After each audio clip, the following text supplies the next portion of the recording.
Welcome to In the Ven Zone with Christine McKay, where we get candid about what it takes to negotiate effectively. You'll learn from the challenges and successes of entrepreneurs, executives, and experts. We help you change the nature of your negotiations and get more from every deal you do. Hey everyone, welcome back to another exciting episode of In the Ven Zone, where we help you, the small and mid-sized business, elevate your negotiations. And we do that by bringing really amazing guests who share their tools, their techniques, their stories to help you take that information and apply it to your own negotiations so that you can ask for more and expect to get it. One of my favorite Maya Angelou quotes. And today we have an amazing guest, somebody who I've known now for almost a year and has just blown me away every time I've had a conversation with him. He is incredible. So I want to welcome Brandon Fong. Brandon is an entrepreneur, an author. He's a marketing nerd, a world traveler. And probably my favorite part of his bio is that he's a goofy husband to his wife, Leah. He is also the creator of the Magic Connection Method and founder of 7-Figure Millennials podcast, where his mission is to inspire millennial entrepreneurs to pursue big financial goals while prioritizing their happiness, health, and relationships. Brandon, I am so excited to have you. Thank you for being here with me. Christine, I am so excited to be here too. Let's dive in. Yes. So just fill us in on your journey. How did you get where you're at? Yeah, really love diving in with my entrepreneurial journey. So I want to take everybody listening back to Wisconsin Hills Middle School. Wisconsin Hills was in a very affluent suburb, and they call the people that live in this area they call them Brookfield snobs. And I was lucky that I got enrolled in this school, but technically we were not a part of the quote unquote Brookfield snobs community. So I felt like this kid that saw my friends get whatever they wanted, but my family struggled a little bit financially. So, my friends would ask for video game toys, and I had these dorky glasses that people made fun of me for, and I wanted contacts, and I had to figure out a way to pay for contacts. And so I'll never forget one specific day, and this is kind of like the start of my entrepreneurial journey. I was sitting in 6th grade in Mrs. Dentisi's classroom. All the kids are sitting down, staring at the clock, waiting for it to turn to 12:30 or whenever it was for lunch.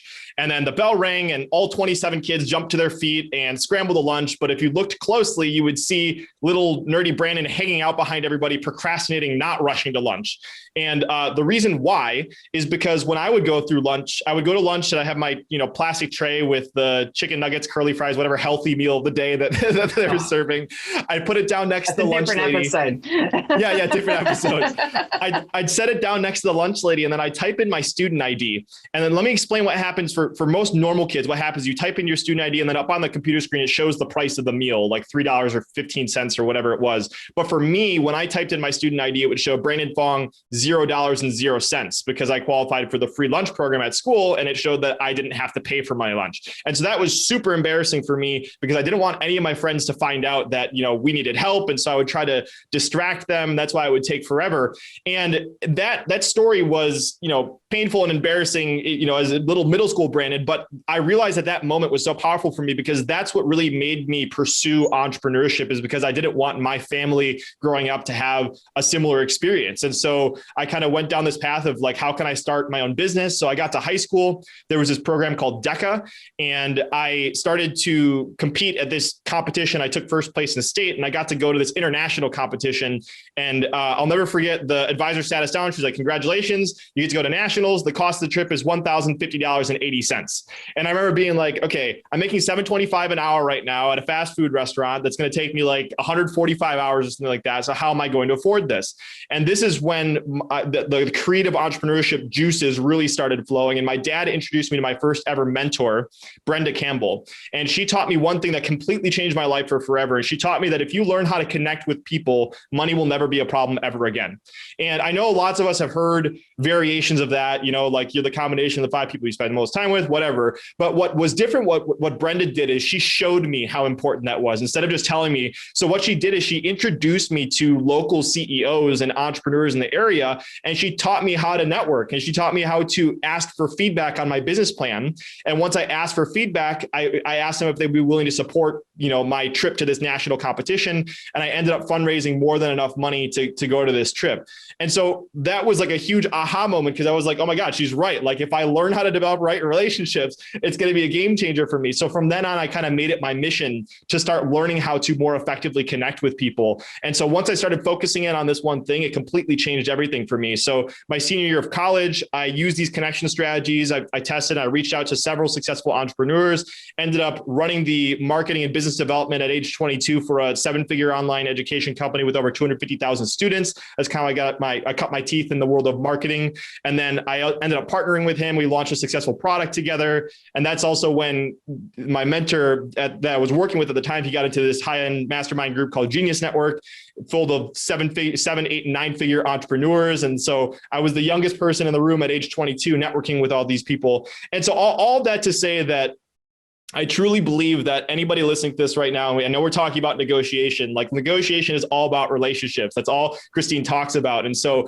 for me, that's been absolutely true in my life, is learning how to develop relationships with the right people. And I always say you're just one connection away. So that's why I love this process that I now teach called the Magic Connection Method, that kind of opens the doors to those relationships. And then as Christine mentioned in the beginning with my bio, the other thing that I'm focused on is the 7-figure millennials component, where it's all about prioritizing your happiness, health, and relationships while making your entrepreneurial dreams a reality. Because I saw, and Christine, I'm sure you know plenty of people too that have all the money in the world, but they're miserable. and so how can we negotiate for the life that we want, where we're building successful businesses, but we're doing it the right way. So I know that was kind of like a long version of my story, but happy to dive into any component of that, and we can go wherever you want. Well, I like that because I love your story. That it shows so much. One, it just like shows initiative, but it also shows kind of how we get imprinted with the things of our youth and how they can move us one direction or the other. People ask me, how long have you been a negotiator? And I'm like, well, if you ask my mom and dad, probably my whole life. But I was in high school, and people were, I had teachers who were doing things that they shouldn't do in terms of how they were teaching in class, or I wasn't allowed to participate in a class, or I had, sexist teachers teaching math, and I wanted, to take math and science, and I wanted a science teacher who I could learn from. So I made the school, I figured out ways to get the school to make massive policy changes in order to get what I wanted, what I thought was best for my education. And so I think that that's what you took that, all those zeros moments. Now all the zeros are great as long as you've got a number in front of them. Right? Right. All the zeros are good. Just get a number in front of them. But I really like that story, because it just informs that we develop a view of ourselves when we're very young.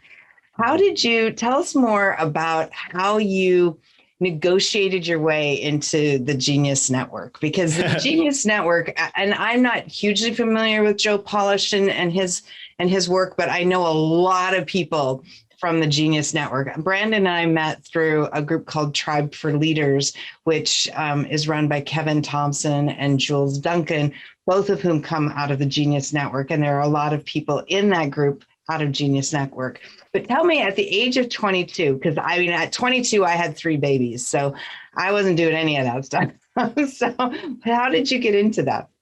Yeah. Well, first of all, I want to highlight something that you said before. And one of my favorite quotes that I've been thinking a lot about, and I think this is really important for your listeners, it's by Carl Jung. And it's, until you make the unconscious conscious, it will control your life and you will call it fate.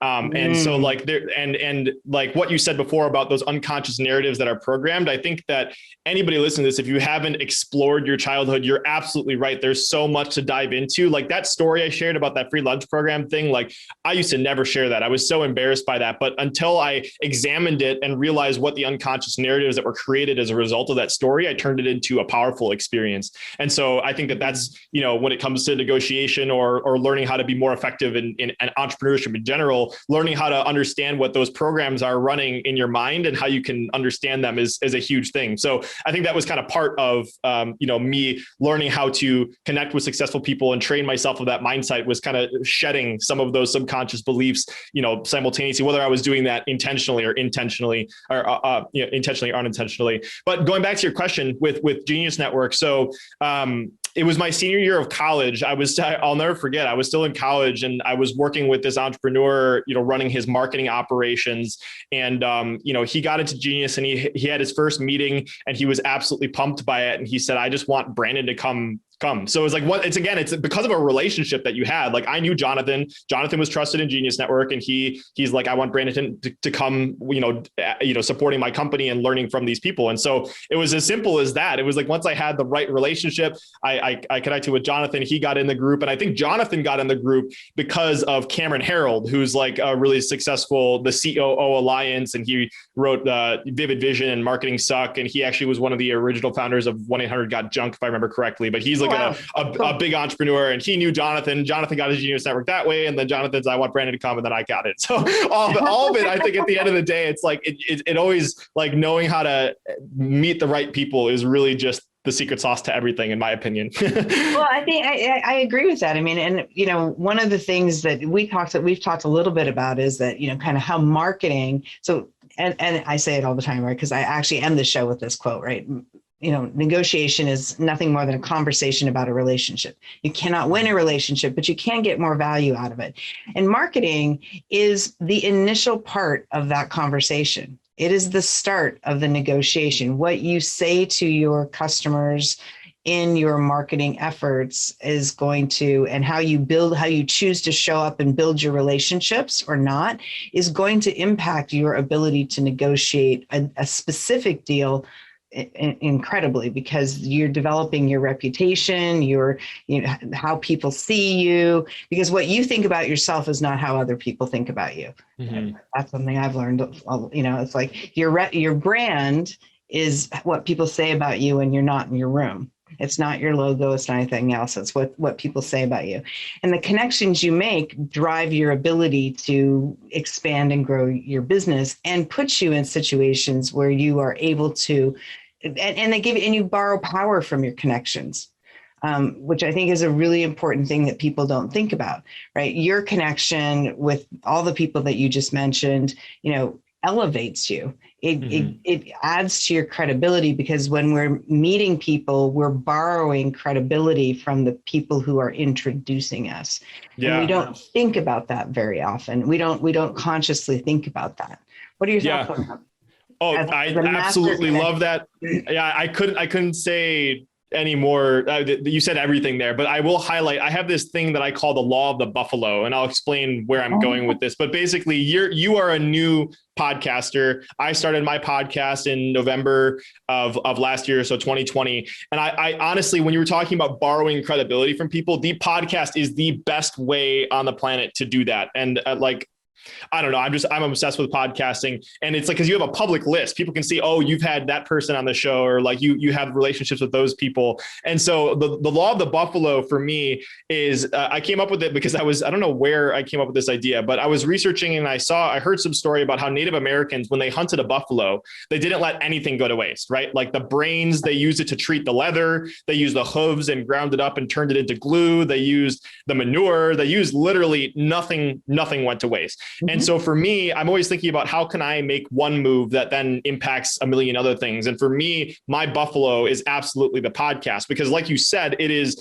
a perfect way to have a conversation and develop a relationship that is a long-term relationship with someone, add a ton of value to them. And then whether or not, they become a client or a strategic partner, you can refer to them. It's just like, it's a great way to start, because you're showing up, you're adding value, you're having an engaging conversation. And then if you do it right, there's lots of other things you can do with the podcast too. Like I just hired a content creation company that's going to take my transcripts and write a blog post. And then I'm going to take those blog posts and I'm going to write a book every 50 episodes. And so like, you think about it from the guest experience, it's like, okay, I spent 1 hour with Brandon.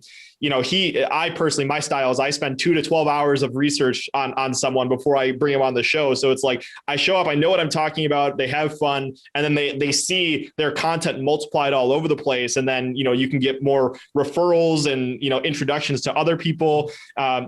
as a little plug, go listen to the episode I did with Christine. And I don't know when this is airing, but she killed it on my show and she was an incredible guest.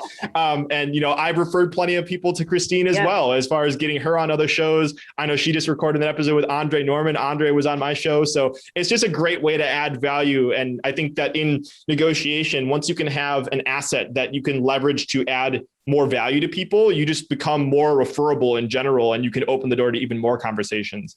Yeah, I love that. And I feel the same way about podcasting. So I'm having so much fun. And, what's really kind of cool about it is, when I was just featured in Grit Daily this week, and they did a huge interview with me, but I spent a huge chunk of it highlighting a bunch of the guests that I'd had on my show.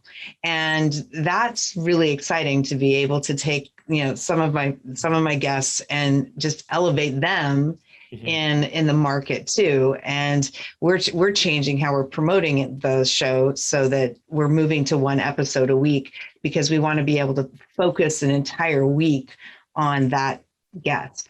Because it's kind of, to use your term, it's my buffalo too. It's where, I'm so focused on, I want to be so focused on making sure that, my guests and their audience are, getting so much out of this, as well as my own audience. And that's very exciting, because that synergy matters and it's intentional. And what I'm here, both of us are saying is that we're very intentional about who we have on as a guest. And, from a negotiation perspective, I had somebody reach out to me yesterday on LinkedIn, and she's a coach, and I don't know how successful of a coach she is, but she's like, I'd really want to be on your podcast.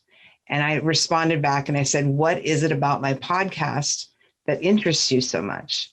And I guarantee I will never hear from her again, because she just wants to be on a podcast. I'm like, that's not how I'm being very careful about how I curate the show, because it's part of my negotiation with all of my audience, with every one of you listeners, everybody listening. I want this to be the best show possible for you, and I want you to get the most out of it. And it's part of my negotiation with you is to be intentional about who I'm bringing on. So I know you feel the same way.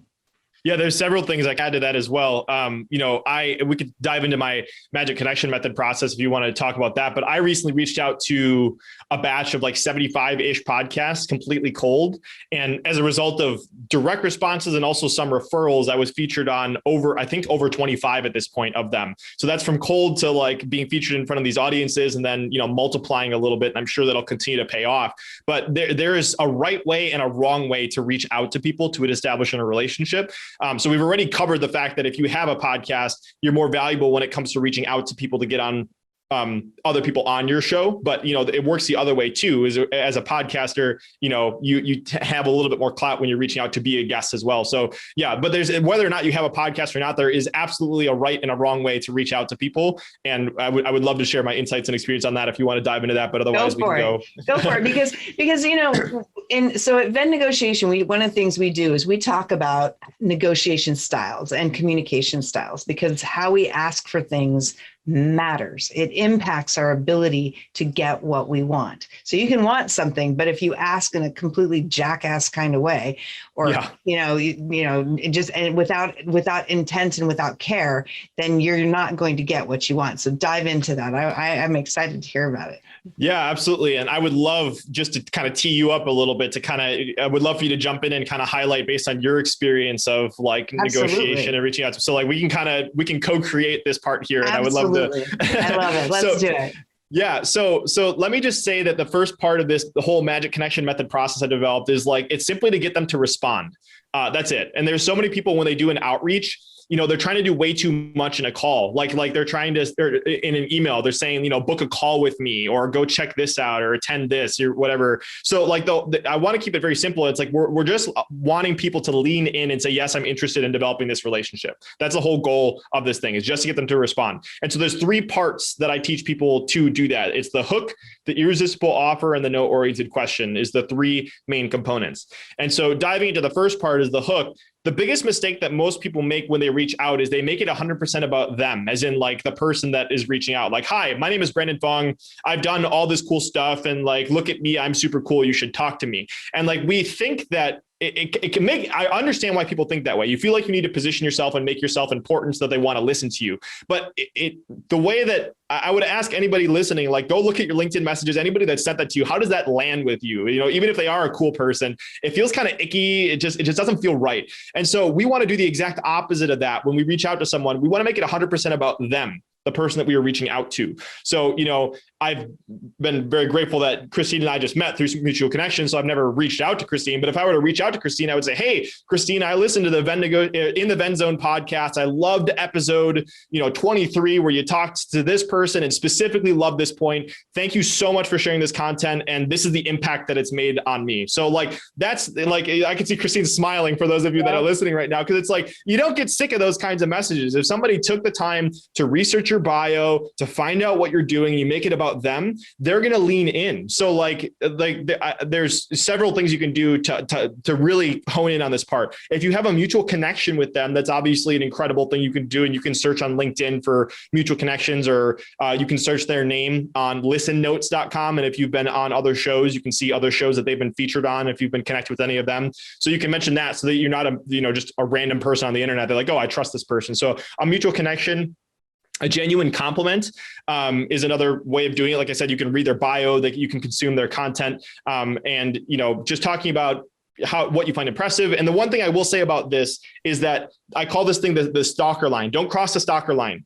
The stalker line's bad. The stalker line is where it's like, where you have somebody that sends a message and then it's like, oh my gosh, I love you so much. You did all these things. I saw on your Instagram, you had that delicious looking breakfast last week. And okay, this is getting creepy now. So it's just 1 to 3 sentences mentioning that you care about this person, that you took the time to research them. And then we move into the other components, but I can pause right there if you want to add. Yeah. Because I want to add, and if you're a guy and you're reaching out to a woman, please do not comment on her appearance, what she's wearing. The creep stalkers that we have, there are groups on LinkedIn about how women have to deal with men inappropriately approaching us on LinkedIn. Shit, I didn't even realize that. I mean, that's just me, just not. Happens all the time. I've had people write me tomes telling me, "Oh my God, you're so beautiful, you're so smart," blah blah. And I'm like, it's disgusting and creepy and gross.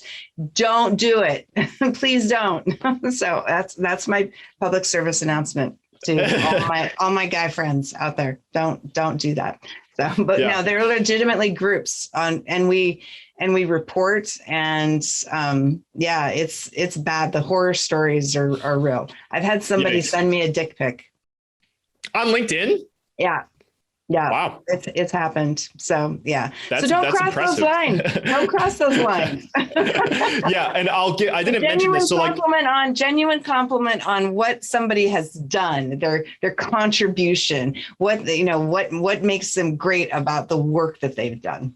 Yeah. And I'll plant a future seed. I was planning on mentioning this later, but I put together a little gift for you guys, and I'll just mention the URL right now. It's bfo.ng/venn, VENN. And what I did is I created a bunch of these emails. I wrote them for you. So if you kind of want to follow along and grab that so you can see kind of what I'm talking about here, you can grab that later. But so let me just. And just so for the audience, we'll put that, if you go to venn.zone, we have all the show notes. There's a transcription of this conversation with Brandon and the YouTube link and all that kind of stuff. So venn.zone, and we'll make sure all of that information, as well as a gift from us, is included in the show notes. Sweet. Yeah. And I'll say one more thing, because I always want to over deliver. If you guys, I find it that it's really easy to give people like bumpers. So like, let me give you guys like a formula on how to use this hook part, so you could just make it stupid easy. So I've developed this after testing a whole bunch of different variations. This one works. So I call it the loved plus specific formula. So it's just 2 sentences. It's like I said in the beginning, hey, Christine, loved episode 149 of the podcast, love the blog pillars, love this part of your bio. Just that's the first sentence. Very short. Loved this. Specifically liked this component. That's it. Loved this, specifically liked when you talked about that, or specifically liked this part when you highlighted that. That's it. Just end it there. Loved plus specific. And those are your 2 sentences. So it makes it even easier for people. That's awesome. So Yeah, so that's the hook. So now we've clearly researched them. They're interested because like they saw that we're reaching out from a place that of respect for them. We care about them. Now the next part is creating an irresistible offer for them. This is the step 2, where it's like we want to show that we have something super valuable for them. So I would love to dive into this example that Christine even gave earlier about this person reaching out to be on her show. What that person, the mistake that they made is they didn't really explain to Christine what the value was of them coming on the show. They just wanted to be featured on the show. And so what we want to do is we want to do the opposite of that. We want to make it 100% about them and create an irresistible offer that makes them salivate over wanting to take the next step, which is responding to us and developing the relationship. And there's a big difference between a normal offer and an irresistible offer. And I heard this analogy actually from somebody else that's in our group, Christine, but he talks about how have you ever seen those mattresses that are being sold online these days, Christine? I'm sure anybody listening, you've seen those ads, the purple mattress, they're doing the crazy stuff. Yeah, the purple mattress and yeah. So the reason why I bring that up is because if you think about what they did in their marketing, they created a truly irresistible offer and kind of broke the model of how mattresses were sold. Because if you look at it in the past, you step into the store, there's like a fleet of mattresses, and some salesperson walks up to you and says, try this one. And then you lay on this mattress kind of fully clothed with your shoes on. It's kind of weird. And then you have to like determine whether you're going to drop a few $1,000 on this mattress and sleep on it for the next however many years, kind of a shitty business model. But what these guys did, these online people, is they're like, hey, take our sleep quiz. We'll figure out what you need. And then we will ship you your mattress. You can try it for 100 nights, get naked, however you want to sleep and get cozy. And then if you don't like it, you can return it, no problem. And so like, look at the components that they did there is they made it solved a huge problem for them. It made their lives easier. And it just made the whole process, it was easy for them to say yes. It minimized risk. They knew that they could get their money back, position it so they have a lot to gain. So that's what we're talking about with an irresistible offer. And my favorite quote of all time when it comes to creating an irresistible offer comes from Dean Jackson. And he says, a compelling offer is 10 times more powerful than a convincing argument. So a compelling offer is 10 times more powerful than a convincing argument. So how can you create an offer that people just want to lean into and hear about? So what I do when I reach out to podcasts, if I were reaching out to Christine, again, I use the hook. I showed that I listened to an episode, and then I would say, Christine, I think what I did is I put together a customized Google. I know you're busy, so I created a customized Google Doc that has 3 topics I know your audience will love, along with a gift that I think would be relevant for your audience. And there's one other thing that I usually do in those outreaches. But basically what I did is I created this irresistible offer where it's like, I've done the work ahead of time. I've researched your show. Here are topics I think would be valuable for your audience. And, maybe here's a list of the other ones that I've been on so you can kind of see my stuff. But basically I've created and made it easier so she knows that I've already done my research and want to add value. So like, that's kind of like the irresistible offer is like, I'll frame around like a Google Doc and I show that I did work ahead of time. And like, I put this together for you. Now, so this is important. I want to pause for a second because I want to go back to kind of the purple mattress example and what you do when you're going looking to get on other shows, right? So in the purple mattress example, right, one of the things that, so they looked at the competition, they said, this is how this is being done, right? I have to go to this showroom. They have a huge amount of inventory cost. They have they only have it's only from the majority of mattress companies, it's a 30-day warranty. Can you really figure out if a bed is really comfortable in 30 days? Because I know I've bought a bed and then 35 days in, I went, this bed sucks. And now I'm stuck with it for 10 years, right? So they solved that problem, right? But they also had a understanding of their numbers to be able to do that. They actually had a plan. They had a strategy. And when we talk about negotiation, we're always talking about the importance of getting clear on what it is that you want, what's important to you, and understanding if it's doable for your counterpart. And that's exactly, so all of what Brandon is talking about contributes to that entire conversation about getting clear, as I always say, as my grandmother used to say, down to the gnat's ass level details, the littlest details. But that's what the Purple Mattress Company did. That's what Brandon is doing and being so specific, because specificity, people can't do anything with general information. And, both, I know Brandon just posted an episode with Blair Dunkley. My audience, all of you who have listened before to the show, many of you, I mean, I'm like a walking billboard for Blair Dunkley. And he talks about general versus specific, and you can't do anything with general. You've got to be specific. You have to be specific in your own goals and objectives.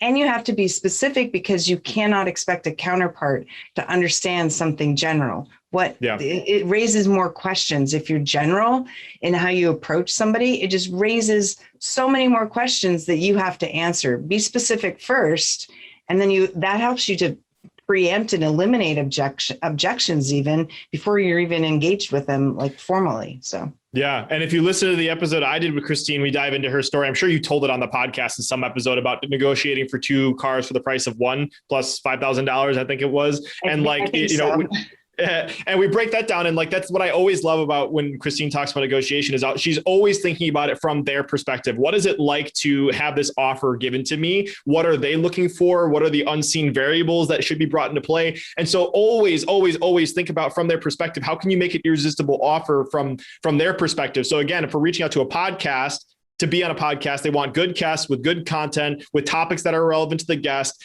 somebody that has the right energy levels and vibe for their show. Like those are the things that they're looking for. And so that's what we're baking into these irresistible offers. So, and again, just to continue, this is like, I didn't use to talk about this that was terrible grammar. I didn't use it, mentioned this when it came to the Magic Connection method, but for I think podcasting is even more relevant to the Magic Connection method, because it's a non-invasive way that you can reach out to somebody and create an irresistible offer for them to come on your show. These are the other people that have been on my show. This is the exposure that you're going to get. This is the blog post that I'm going to write, the audio that I'm going to create from it, and the videos and the social media content from you. And it's like that. So that's the irresistible offer. It's like, okay, this 1 hour is going to be worth my time just from being on a podcast perspective. And then that can turn into a long-term relationship for many other components. So all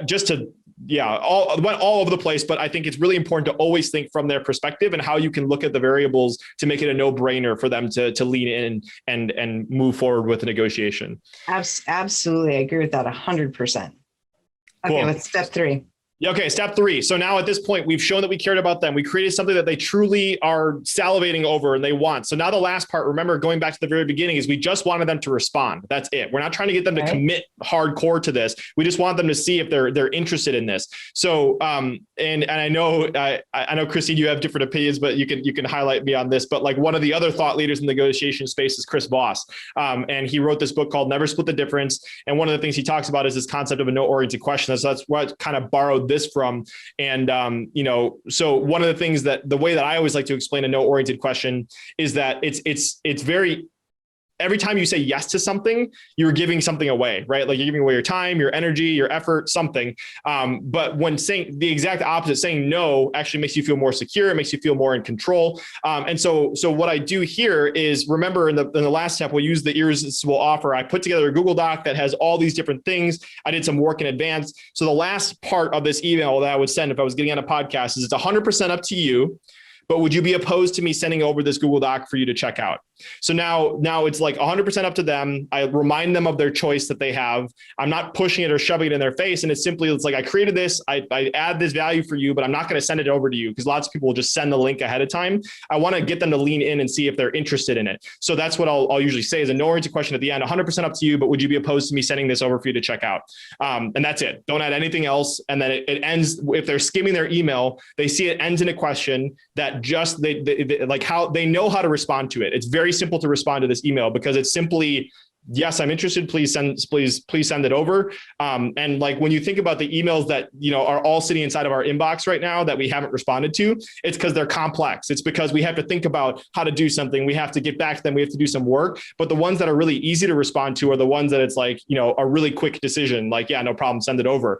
So that's why these reply rates come so easily, is when you've thought of it ahead of time, made it valuable for them, and then gave them the choice. That's when they can lean in and reply and move forward with the relationship. So that's it in a nutshell. hook, irresistible offer, no-oriented question. And if you want to see examples of these again, that resource, bfo.ng/ven, that has a whole bunch of these that you guys can take and borrow and model for your particular circumstances. Oh, that's awesome. Thank you for that, Brandon. That was awesome. I'm going to go check those things out. I've been like, it's very interesting. So, and we talk about Chris's book on the show on a number of occasions, and there are definitely things that he does that I actually really like. I was talking to somebody I was on a podcast earlier this week, and but we had a conversation about that, the no-oriented question, and how it can be used negatively. Mm-hmm. And so people who have kind of more aggressive negotiation styles, which in my vernacular, we call those champions. They see a negotiation as a battle. They go in fully armed, fully armored, and their objective is to annihilate you. And so that type of question they then use as a battering ram. And they're trying to see how they'll push you really, really far. And it becomes less about choice. But what Chris's objective is making it about choice. And that's something Blair talks about too, right? And that's the whole thing about effective negotiation, is that if you think about effective negotiation as being a conversation about a relationship, right? To be an effective relationship, you have to have choice in that relationship. It's all about figuring out, what choice do I make to improve the relationship, to get the most out of the relationship, to allow the relationship to grow, right? And so that Chris's concept in that regard is intended to be focused on kind of how do you create choice. But I have started seeing people, and I've listened to the people on Clubhouse talk about it, and I'm like, that is not what the intent of that concept is. So I think it's always about intent, right? Like you can use this to be manipulative, or you can use this to add value to people. And I think that it's the no-oriented question in this particular circumstance is pre-framed by you showing that you care about them and that you created something that is valuable for them and making it easy for them to say yes. So I think it absolutely can be used to be manipulative and be a battering ram. But if you do it with the right intentions, I think it's a tool for good. And then I love the irresistible offer concept, because it does matter. I mean, and we all get stuff on LinkedIn all the time, and that's literally, it's telling us something. It's not asking us something, right? And when you're being told something, it doesn't feel good. It sounds like your parent, your mom or your dad telling you to do something when you were a kid, and you're like, screw you, I don't want to go do that. It's like, unless you caught me at a right moment, it's like, I'm just not interested, right? And so your success rate, your success in communicating when you're telling is not as great as it is if you're asking, because again, if you believe that negotiation is a conversation about a relationship and the improvement of that relationship, then inviting them to participate in developing that relationship elevates the quality of that connection. Yeah, there's a few things I can say on that. And the first thing that comes to mind is, and I usually talk about this in the context of mentorship and developing a relationship with someone, but there's this study called the IKEA effect. And they basically studied the impact of you co-creating something on how you perceive the value of it. So like it's like, if you think about Build-A-Bear, it's like, why do they charge $40 for a stupid bear? It's because, you pump in the thing, you put the little heart in it, and you create an experience around it, and you've invested in it. Same with IKEA furniture or IKEA products. It's like, you had to assemble the damn thing. So it's like a little bit more, you've invested more into the thing, so it's more valuable. And so that's usually where that conversation ends for that. The IKEA effect is like, the more you invest in something, the more you value it. But I think the same goes with relationships, is the more that you've invested in a relationship, the more time that has elapsed, the more you trust, and the more you can add value to people. So again, not to beat a dead horse with this podcasting thing, but like, there's so many touch points when it comes to developing a relationship with someone with a podcast, about allowing them to invest in you, of, whether it's the experience of the episode being released or sharing them the blog post that you created or the video content, like those are all ways that they're investing and you're investing in them. So I think that's very important to consider. And the other thing I will say about the note-oriented questions that I was thinking about too, and Christine would love to get your opinion on this, but something as simple as for me right now, getting reviews on the podcast. Like I instead of saying, will you review the podcast? I ask them for permission for a favor first. Like instead of just asking outright for something, I'll be like 100% up to you, but I really need help with something right now. Would you be opposed to me asking you a quick question? And then they respond to it. And then I say, okay, well, I'm needing help for this. And then they've kind of, it's more of a conversation than like, hey, can you do this thing for me? And I found that it's a softer way and it engages more of a conversation back and forth than like, oh, they're just requesting something, I'm done with it. So that's another way that I've used it to kind of have a dialogue opposed to just shoving something in someone's face. Yeah, I mean, it is on the review side, and certainly anybody who's listening, please, I would be honored if you would rate and review the show, and please check out Brandon's show too, 7-Figure Millennials, because it's a really amazing show and he has some amazing guests on it. But yeah, the getting kind of encouraging people to rate and review. I mean, I've had even I had a friend who's, she's like, well, I rated it. She goes, I haven't had time to write the review yet. And so I have a link on my website that I have pinned to the top of my Venn.zone page on how to write a review, so that I can give specific instructions. Because what I also found is that people don't know how to write a review. Yeah. Some people have never done that before. And so like, I don't know how to do that. How do I do it? And so yeah, I appreciate that. Yeah. And I'm just going to keep, you and I could talk for forever. We had this problem on my show where we could have done like a 20-hour episode or something like that. But like going back to the hook. Okay. So this is another ninja strategy you can use. If you wanted to reach out to Christine, you could preemptively write a review and include that in the hook. Like, hey, Christine, listen to this episode. Thank you so much. Here's a screenshot of my review. Like, to have that sent to you without being asked, like that's so not, and I will say this. I even did this with Tim Ferriss.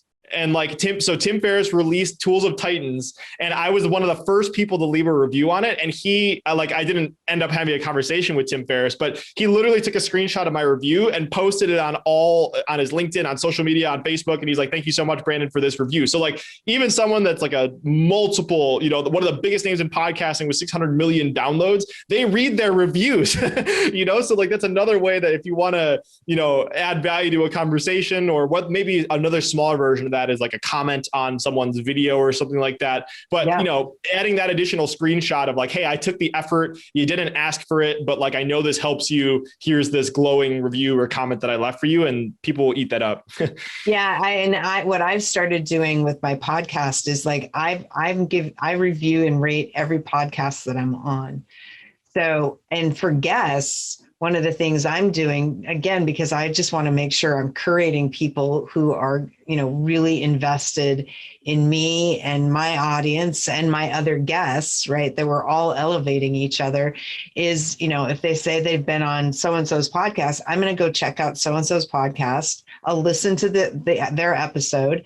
But I also am going to check to see if they rated and reviewed it and if they promoted it on their social media. Because if they didn't do that, then every podcaster wants you to promote. Every podcaster asks you to promote. And if you didn't promote, right, that's the red flag. Because then you're relying 100% on me to build your audience, but you're not giving anything back. Mm-hmm. And that's so I'm starting to pay attention to that now that I'm, I think your episode almost 40 so that I've recorded. So now that I'm kind of in that mode, and especially now that I have people reaching out to me to be on the show, that's something that I'm paying very close attention to. Yeah. And another thing, this is just, I learned as a marketer and I guess as a negotiator too, it's always about how you can reduce friction on making it easier for people to do too. So like, if you're, quote unquote, negotiating with a guest, like if you wrote them sample copy, like, hey, I wrote these sample posts for social media or for your email list, that's another way you can make it easier on them to reduce the friction of them actually taking action and helping you out too. So there's lots of things that you can play with too.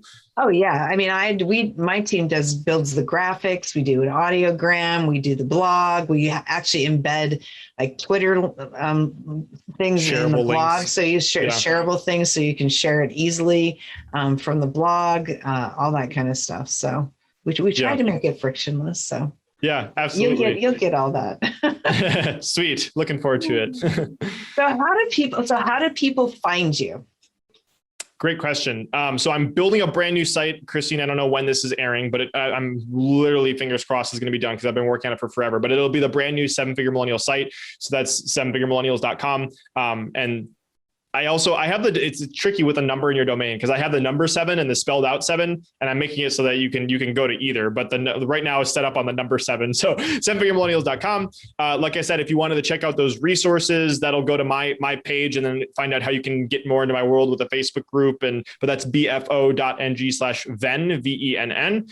And then I'm always happy to connect with people on LinkedIn. If you search Brandon Fong, or I guess my personal site, which also needs some updating, is brandon-fong.com. Those are all some ways you can check out what I'm working on, or the podcast. That's actually the biggest thing. If you're already a podcast listener, just hop over, listen to the conversation I had with Blair, with Andre Norman, who's also been on this show, with Christine.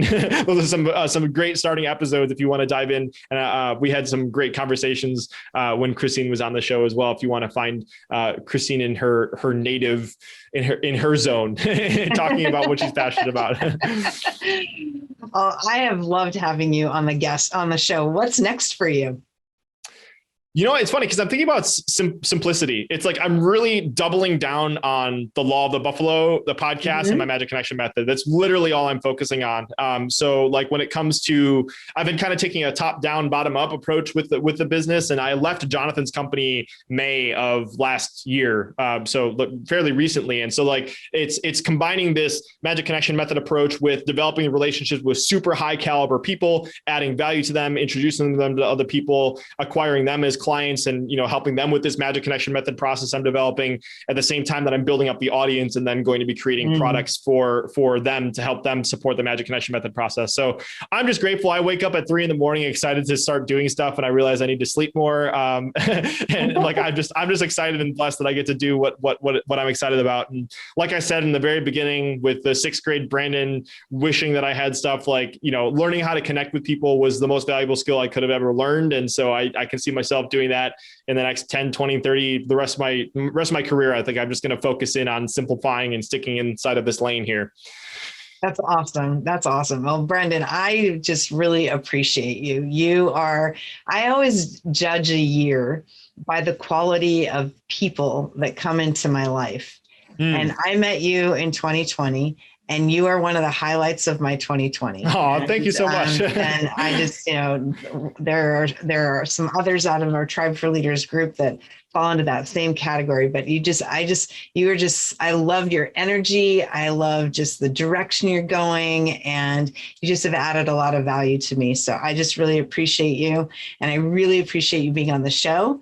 And to everyone who's listening, thank you so much for giving us your greatest gift, which is your time. We really appreciate that.